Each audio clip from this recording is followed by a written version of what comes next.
नाले नदी वाहणारा पाऊस पडणार आहे म्हणून हा अंदाज लक्षात येतो। मुंबईला देखील मुसळधार पाऊस पडणार आहे म्हणून मुंबईवाल्यांनी सतर्क राहण्याची गरज आहे।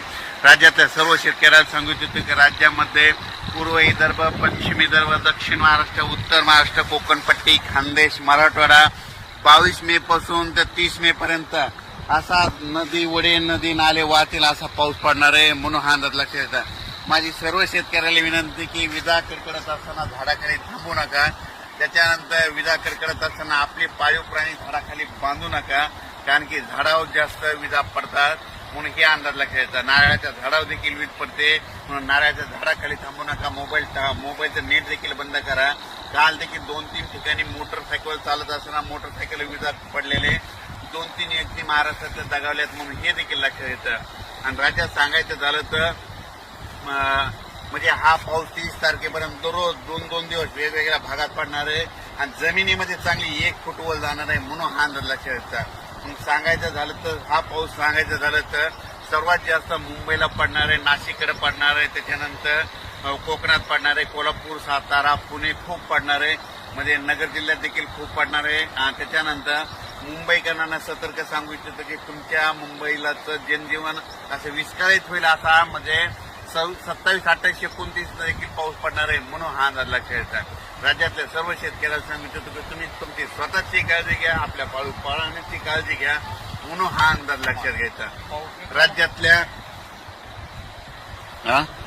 कालच मी एक व्हिडिओ टाकला होता की मी म्हणलो होतो लाईटवर किडे आल्याच्या नंतर बघा 72 तासात पाऊस येतो का नाही, म्हणजे काल 21 मेला टाकलं, हे बघा 22 मे तर हे असा निसर्ग संदेश देते। आणि आणखीन एक सगळ्यात महत्वाचं सांगतो की 15 मे ते 30 मे दरम्यान ज्या गावात जास्त पाऊस पडला त्या गावात पावसाळ्यात जास्त पाऊस पडतो आणि त्या गावाला झुकतं माप राहतं म्हणून हे सगळ्यांनी लक्ष घ्यायचं। हे कोणताच तज्ञ तुम्हाला सांगणार नाही। जर तुम्हाला एक सांगितलं तर हे आमचं धामणगाव आहे, म्हणजे आमच्या धामणगावला 15 मे ते 30 मे दरम्यान आता असा पाऊस पडला आणि इकडे सेलूला नाही पडला तर येणाऱ्या पावसाळ्यात आमच्या गावाला दररोज पाऊस पडणार, पण सेलूवाल्याला सोडून देणार म्हणून हे प्रत्येकाने ही गोष्ट लक्षात घ्यायची। ज्या गावाला जास्त पाऊस पडला तिथे जास्त पाऊस पडतो म्हणून हे लक्षात येतं। राज्यामध्ये 30 तारखेपर्यंत असाच वडे नाले नदी वाहणारा पाऊस पडणार आहे म्हणून हा अंदाज लक्षात येतो। मुंबईला देखील मुसळधार पाऊस पडणार आहे म्हणून मुंबईवाल्यांनी सतर्क राहण्याची गरज आहे।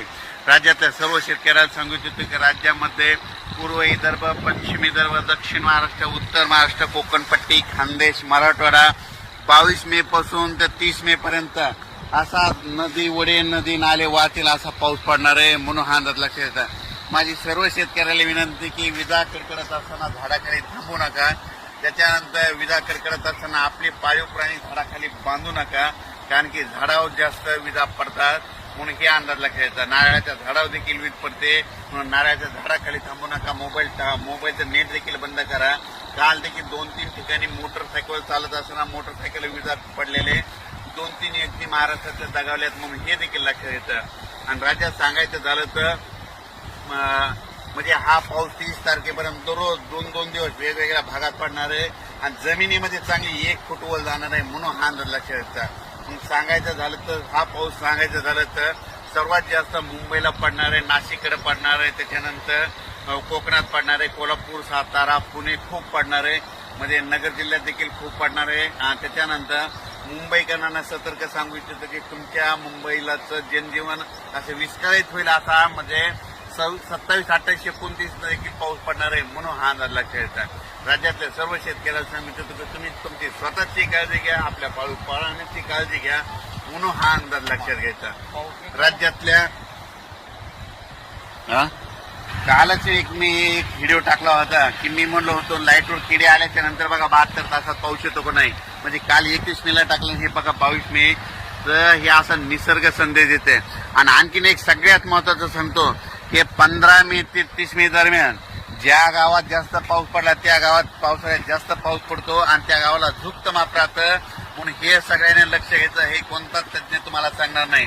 जर तुम्हाला एक सांगू इच्छितो हे आमचं धामणगाव आहे, म्हणजे आमच्या धामणगावला 15 मे ते 30 मे दरम्यान आता असा पाऊस पडला आणि इकडे सेलूला नाही पडला तर येणाऱ्या पावसाळ्यात आमच्या गावाला दररोज पाऊस पडणार, पण सेलूवाल्याला सोडून देणार म्हणून हे प्रत्येकाने ही गोष्ट लक्षात घ्यायची। ज्या गावाला जास्त पाऊस पडला तिथे जास्त पाऊस पडतो म्हणून हे लक्षात येतं। राज्यामध्ये 30 तारखेपर्यंत असाच ओढे नाले नदी वाहणारा पाऊस पडणार आहे म्हणून हा अंदाज लक्षात येतो.